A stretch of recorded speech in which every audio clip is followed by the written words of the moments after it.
I am pleading with LeBron James as a father. Stop this. Stop this. We all know that Bronny James is in the NBA because of his dad. The heat wasn't just coming from pundits like Stephen A. Smith. Reports surfaced from within the Lakers locker room that Luka Dončić and Austin Reaves were actually mocking the rookie. What started as standard locker room banter allegedly crossed the line into deeply personal territory. When the king got wind of the disrespect, it wasn't a conversation. It was a nuclear fallout resulting in burned bridges rather than apologies. This is the origin story of Bronny's impossible climb. The kid walked into the association carrying a burden heavier than any rookie in history. Taken 55th in the 2024 draft, he made history, sharing the hardwood with his dad against Minnesota on October 22nd, 2024. That fairy tale moment clocked in at just 2 minutes and 41 seconds, resulting in a single board and a goose egg in the scoring column. The math is brutal. Over his debut year, Bronny put up 2.3 points, 0.8 dimes, and 0.5 boards across 27 contests. He connected on just 36.6% of his shots. His sophomore campaign mirrors that struggle, sitting at 2.3 points nightly with barely any playing time, showing flashes of hope before sliding right back into mediocrity. His stroke from deep was the biggest red flag. During a rough patch in the Summer League, he bricked 15 straight shots from downtown over 4 games. That cold streak followed him to the main stage, where he barely scraped 25 to 30% efficiency from deep. However, the defensive analytics told a more promising tale. His lateral footwork and instincts gave him the tools to lock down guards and wings alike. When allowed to play heavy minutes, especially down in the G League, his defensive rating stabilized, and he was snagging nearly 1 steal every single night. But you can't be a specialist if you're an offensive liability. In the modern game, you need 5 shooters on the floor. With Bronny camping in the corner and defenders ignoring him, it allowed opponents to double-team heavy hitters like LeBron and Dončić without consequence. The Avalanche started rolling long before he signed a pro contract.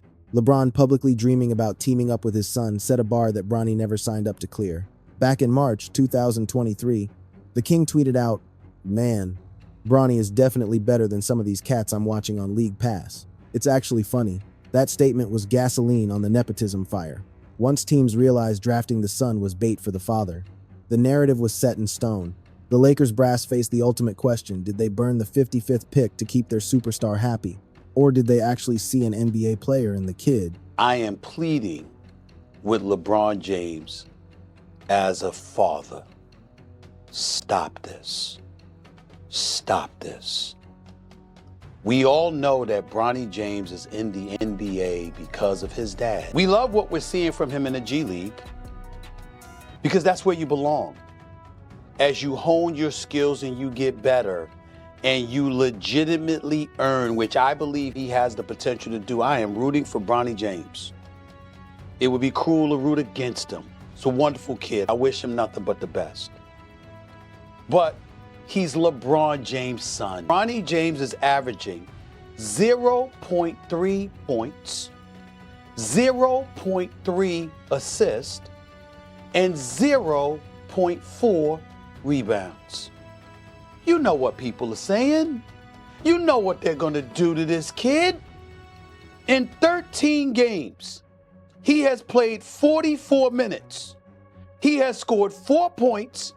He is shooting 1 of 16 from the field, 0 for 7 from 3-point range.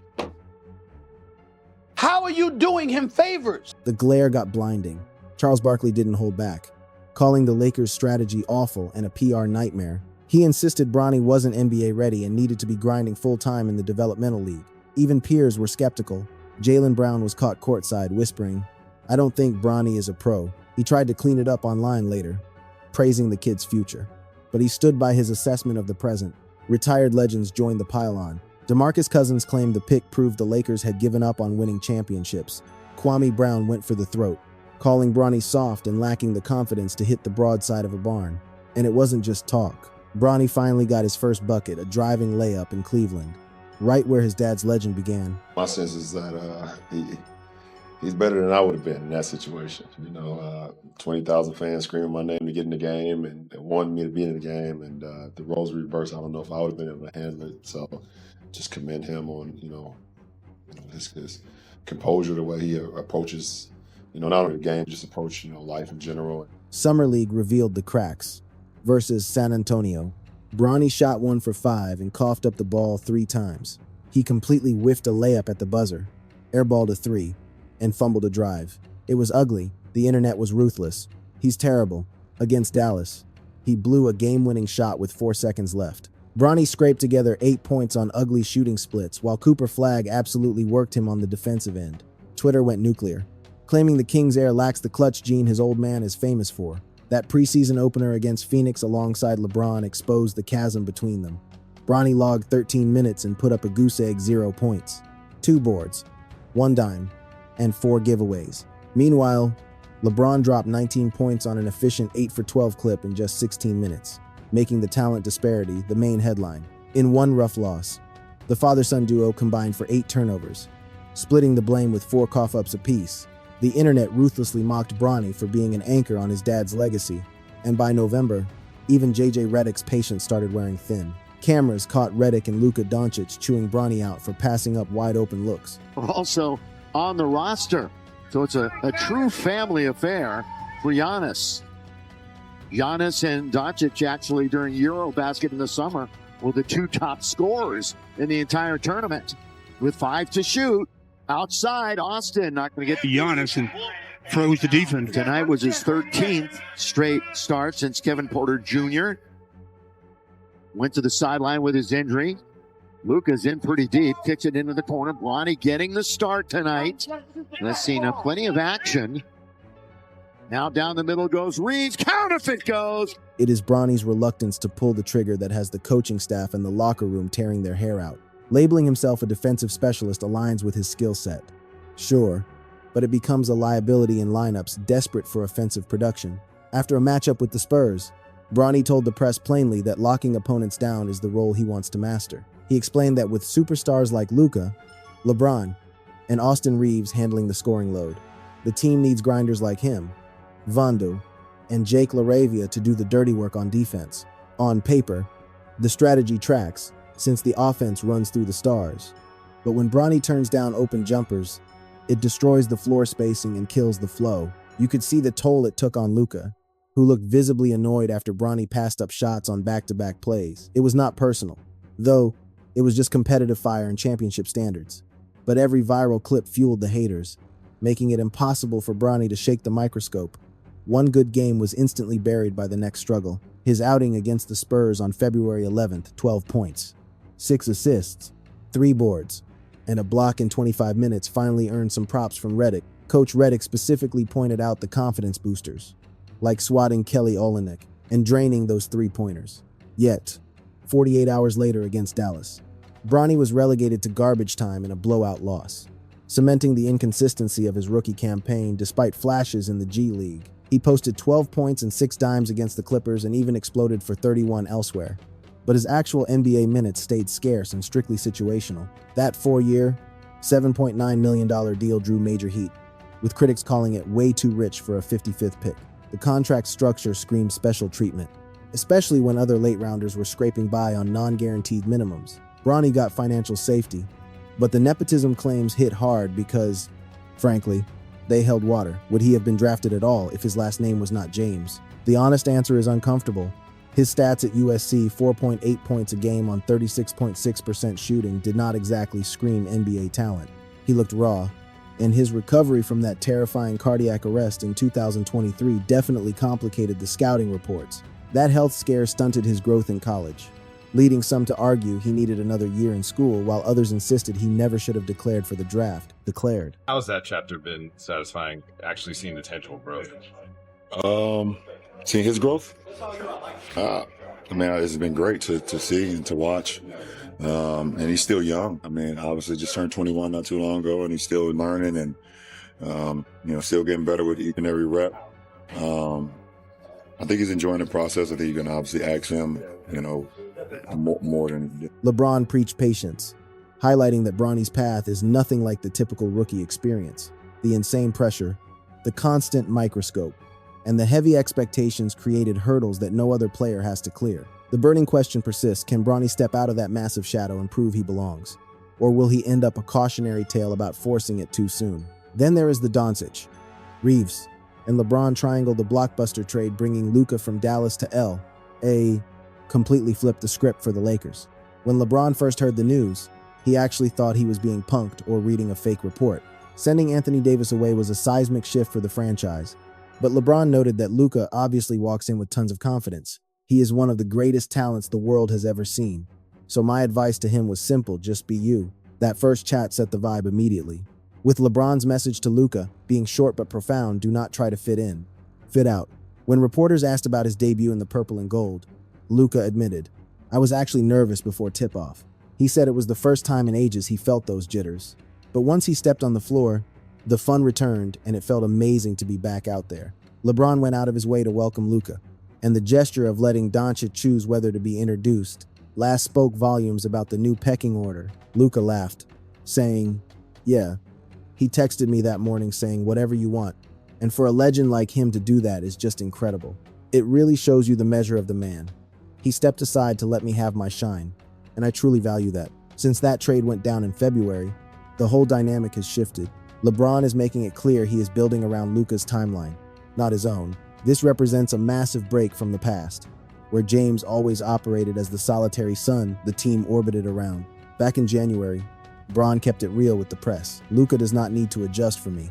He is the 26-year-old face of this franchise. He does not need to change a thing. It is on us to mold our game around him and make it work." That quote was a total pivot point. James openly accepted the new pecking order. He was done asking the roster to bend to his personal preferences. He was the one adapting to the young star's system. By February 2020, he broke it all down in an interview. "Man, I just love his whole game. Everything about it. Watching him operate really takes me back to the way I play." He highlighted Dončić's complete domination of the floor, pointing out the parallels in their versatile, high IQ styles. And this was not some calculated PR move. The King genuinely loved sitting down and watching Dončić go to work. That respect came from seeing a shared philosophy, the pace, the court vision, and that drive to elevate everyone around them. In November 2023, James hyped Luka's ceiling, claiming the kid controlled his own destiny when it came to greatness. That comment was basically a trailer for the future, but the trade itself, that caught LeBron completely off guard.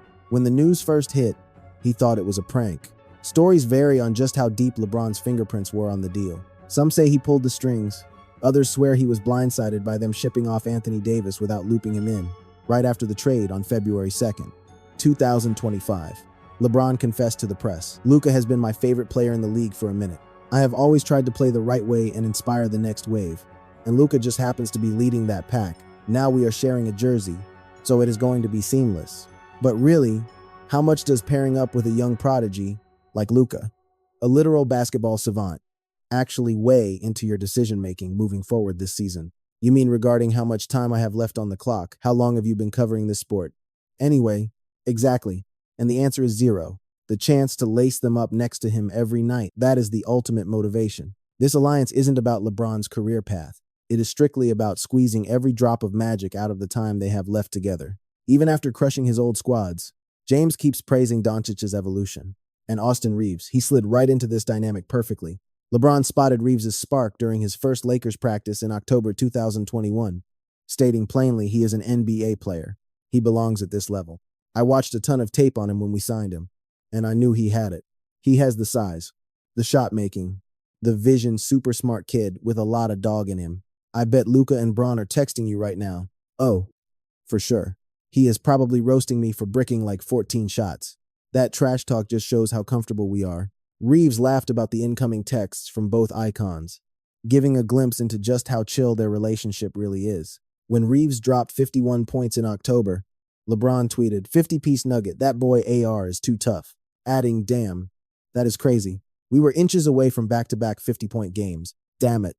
Dončić, that backcourt is absolutely disgusting." Reaves went from a Kobe stan who could not stand LeBron to calling him the greatest ever.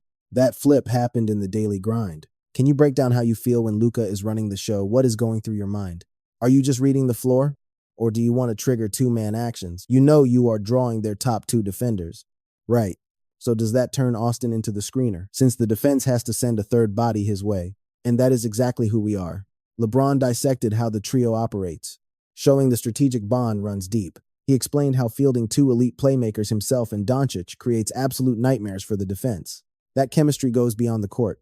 Reaves noted that LeBron brings a relentless positivity to the building. If anyone in the basketball world has earned the right to wake up on the wrong side of the bed, it is him.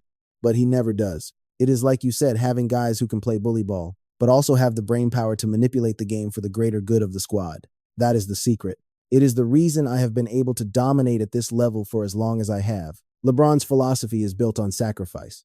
When the alpha makes the right play instead of chasing stats, everyone else falls in line. That mindset filters through the entire roster. But let's be real, the transition has not been completely seamless. Reports suggest LeBron has been a bit grumpy as the Lakers retool around Dončić and Reaves. Shifting from his timeline to Luka's causes tension. Yet in public, he is rock solid. In November, he shut it down, saying, "I am not here to spin some narrative about me versus Luka. It takes a village, 5 guys on the floor." 7. Coming off the bench, everyone has to be locked in. Somehow, the Lakers are sitting at 33-21, even with their big guns LeBron, Dončić, and Reaves missing a staggering 46 games combined. When that three-headed monster is actually healthy, they are an absolute nightmare for the rest of the league. You have LeBron dropping a casual 22 a night, Dončić dissecting defenses like a surgeon, and Reaves chipping in 18+ whenever called upon. It is the definition of a balanced assault. That bedrock is crucial when you look at how the latest James family addition tries to carve out his spot in this chaotic puzzle. The verdict on Bronny varies depending on who you ask. Take Luka Dončić, his take is a cocktail of genuine hype mixed with brutal, high-stakes expectations. The Slovenian sensation loves the kid's hustle on defense, but you can see the visible annoyance when Bronny's offensive hesitation stalls out the engine. Flashback to a win against Miami in November 2025. Bronny logged 18 gritty minutes, and Dončić made sure to give credit where it was due. He stepped up big time. In this league, you never really know when your number is going to get called, but he stayed ready, and that means everything to this squad. He was locked in exactly when we needed him to be. So yeah, he played his tail off today. Defensively, he was a monster. That is the standard we set for him, and seeing him execute was amazing. Dončić even went as far as comparing Bronny to Marcus Smart, citing that undeniable defensive pest energy. The impact is unreal. Trust me, I have battled against that style plenty. Smart was always in my jersey, so I know how miserable it is for opponents. I am just glad Bronny is on our side now. That kind of cosign holds serious weight. Remember, Dončić spent years in Dallas going to war against Smart's rugged defense, so he knows the feeling well. Likening a rookie to a Defensive Player of the Year candidate is massive respect. But the offensive side of the floor, that is where the friction starts. Cameras have caught Dončić fuming more than once when Bronny turns down an open shot to pass the rock instead. We saw it in November and again in February, Dončić throwing his hands up after Bronny hesitated on open looks back-to-back. And it wasn't just him.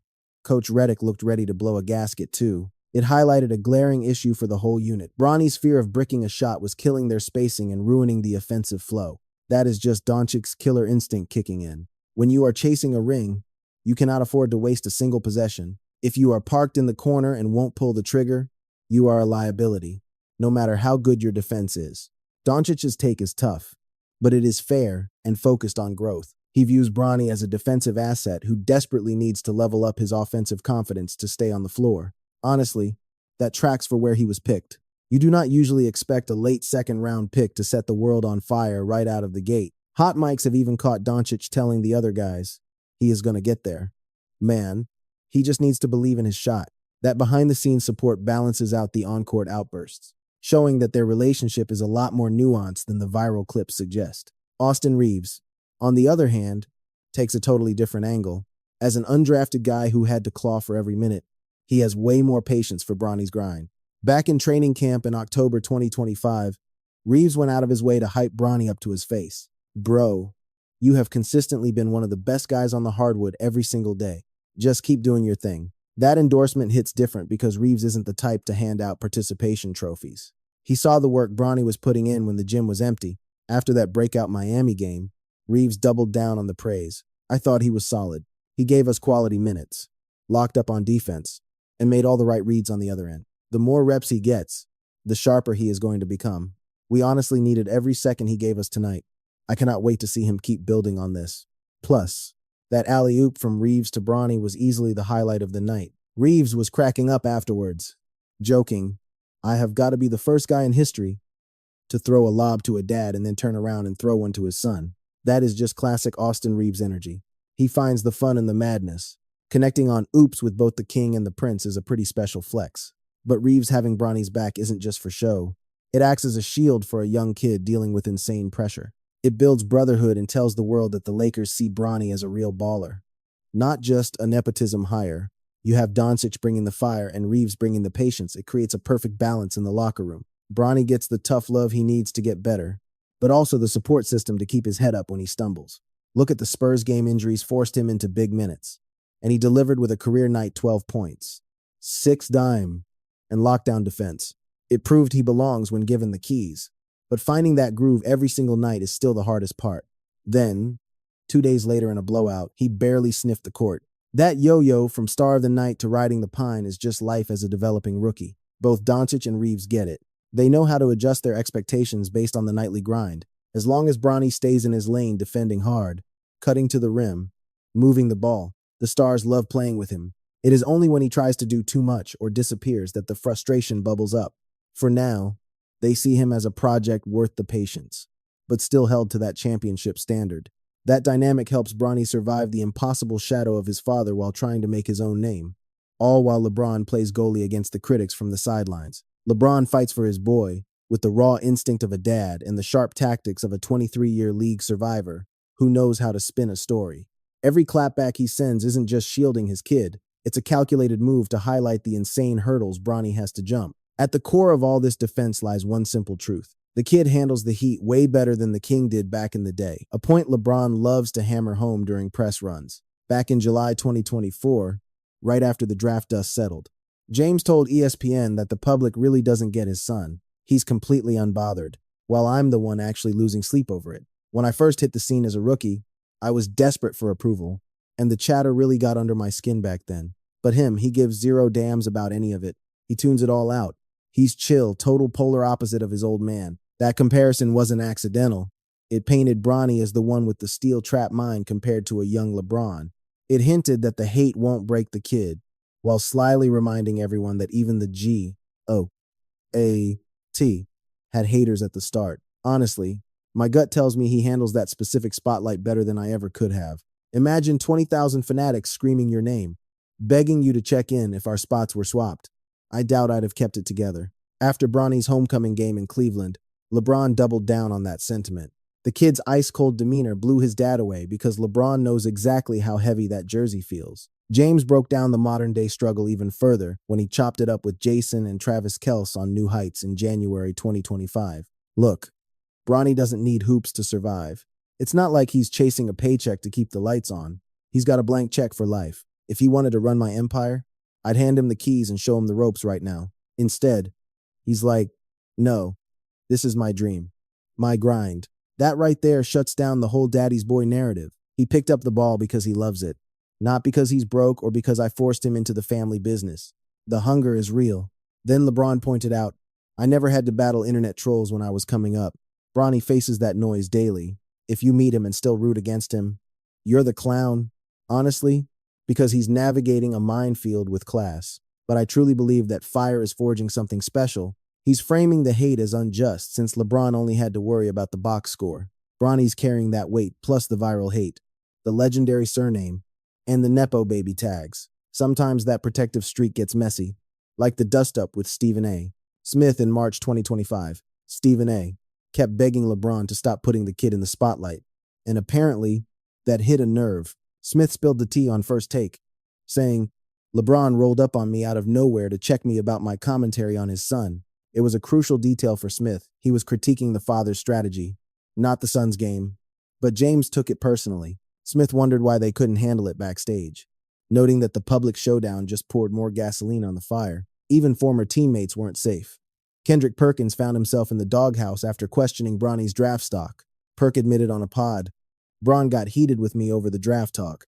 It showed just how thin LeBron's skin is when it comes to his blood. Even valid critiques from his inner circle sparked defensive fireworks. So when Bronny finally dropped 17 points against Milwaukee in March 2025, you could see the relief written all over LeBron's face. That stat line made Stephen A. eat crow on live TV, admitting, I might have missed the mark. He looked like an NBA player out there. James didn't do a victory lap, but that performance proved his long game was working. The kid's growth curve backed up the patience plea, LeBron noted. He doesn't live with me anymore. So the chatter has slowed down. He's got his own crib now. I can't just hover. But honestly, he's thriving. He is doing great. Highlighting Bronny's freedom was a strategic move to show he's his own man. The story pivoted from LeBron pulling strings to Bronny calling shots, balancing fatherly love with the reality of the league. He wasn't going to build a bubble around the boy. The heat of the battle was necessary to harden him. LeBron never hyped him as the next superstar, always pitching him as a solid piece of the puzzle to develop. It was a grounded take, admitting the flaws while celebrating the hustle Bronny, the worker, not Bronny the chosen one. It's a fascinating mirror to the King's own saga, where critics once swore he'd never wear a ring. He shut them up with jewelry. Now Bronny's fighting the crowd that screams he doesn't deserve a locker. The only clapback that matters is getting better every night, especially once his dad hangs up the sneakers. Until then, the kid has the ultimate cheat sheet, his dad's roadmap through the media circus, the nepotism noise, and the grind ahead. The shadow of nepotism hangs heavy over Bronny James, defining the very core of his professional basketball journey. Is that jersey on his back because of his sweat and grind? Or did the King's influence open a door that was locked for everyone else? Truthfully, you can argue it either way. Though his USC numbers, just 4.8 points a night on 36.6% from the floor, tell a tough story. Those stats certainly didn't shout league ready. But remember, bouncing back from a sudden cardiac arrest put a massive brake on his growth. Old school scouts screamed for more college time. Yet plenty of guys drafted deep in the second round fit this exact raw profile. Guys picked between 50 and 60 usually face a long grind in the G League or vanish from the radar completely. His defensive instincts and high IQ match the blueprint for a project guard. But that 4-year, $7.9 million deal changed the entire conversation. Typically, players taken that late are scrapping for minimum wage with barely any job security. Bronny walked into a safety net almost unheard of for his slot, giving critics all the ammo they needed to scream about special treatment. No way Los Angeles locks in a standard 55th pick for years. This was a calculated move to appease LeBron and manufacture that historic father-son saga. The internet turned up the heat on the Nepo baby talk, drawing hard lines between him, Arch Manning, and Shedeur Sanders. As part of a bigger trend, athletes with famous last names walk into a storm of judgment, constantly fighting the assumption that they were handed everything on a silver platter. The noise definitely got under his skin, and during a sit-down with The Athletic in March 2025, he finally opened up about the heavy weight he carries. I catch every word out there, and it feels like everyone assumes I'm some kind of machine, like I don't bleed or feel anything at all. You approach the game with pure fundamentals. That's been your signature style ever since your high school days. I know you get that DNA from your dad, but honestly, playing smart seems to be a non-negotiable rule inside the James house. Speak on that for a second. And the discipline, too, I hear when practice starts. You've already been sweating for 40 minutes. Everyone inside the locker room, from the roster to the staff, took note of just how hard the kid was grinding. He was punching the clock before sunrise and leaving after dark. While the sweat didn't silence the nepotism whispers, it proved his heart was in the right place. Given all that noise, does it light a fire under you? Even just a little? Because when your dad mentioned wanting to share the court with you last year, the whole world assumed teams would only pick you up to lure him in. Does that make you want to scream, "Look, I'm more than just a bargaining chip, you know?" Yeah, that's definitely one way to unlock what's really going on in my head. That's absolutely part of the fuel I use to keep going, along with all the negativity and hate thrown my way. But yeah, that's definitely on the list. His candid admission revealed a deep level of self-awareness. Bronny wasn't blind to the fact that franchises wanted him as LeBron bait, but he held on to the belief that his game stood on its own merits. Moving ahead, the only way for Bronny to shake that Nepo tag is to deliver consistent production on the hardwood. Guys drafted late only earn their stripes by sticking around and putting numbers on the board year after year. If he evolves into a solid 3-and-D threat, locking down defenders and sinking corner shots, the whole conversation changes instantly. Role players who help stack up wins tend to quiet the critics with cold, hard results. The defensive baseline is already there. Comparisons to Marcus Smart and his knack for checking bigger opponents prove the potential is real. If his offense ticks up even a little, he'll see the floor. Strangely, the Lakers building around Dončić and Reaves actually plays into Bronny's hands. When the bar isn't set astronomically high, it gives a young player room to breathe and grow. Without the crushing weight of needing to win a ring right now, Bronny can develop naturally, using the G League to get those vital repetitions. His standout nights with South Bay, specifically that 31-point explosion, prove he can tear it up against developing talent. Bouncing between the main roster and the G League lets him sharpen his tools away from the NBA spotlight. But locker room vibes will dictate his future. If the king hangs it up or skips town, Bronny loses his ultimate shield, but he finally steps out of the shadow. That favoritism narrative fades fast when dad isn't in the building, and how Dončić and Reaves treat him as a real peer counts for everything. When they vibe with him on the court and call him out on mistakes, it shows they see the player, not just the last name. The franchise's true loyalty will face the fire when it's time to talk money and extensions. When that rookie contract runs out, will Los Angeles bring him back because he's good, or just because LeBron is still looming over the front office? We don't have those answers yet as Bronny grinds through year 2. With the Lakers staying in the hunt despite a battered roster, he steps up whenever his number is called. And the way he's navigated this pressure cooker over 2 seasons screams maturity. You won't hear excuses or complaints about the haters. He just keeps his head down and lets his game do the talking. As a parent, what's it like seeing your boy live out his fantasy, honestly? It's the best feeling on earth. Little ones conjure up massive ambitions almost as soon as they learn to walk. Any parent worth their salt moves heaven and earth to construct a runway where those lofty aspirations might actually take flight. Witnessing the king's pure bliss as his boy chases glory cuts right through the privileged chatter. Deep down, it is simply a dad rooting for his blood. You can argue about silver spoons later, but the raw sentiment is undeniable as Los Angeles doubles down on this fascinating family saga. While Davis anchors the squad and Reaves brings the heat, the aging legend guides the ship, leaving the rookie to scrap for respect in the shadows. Whispers of special treatment will dog his every step until he piles up enough stats to silence the critics for good.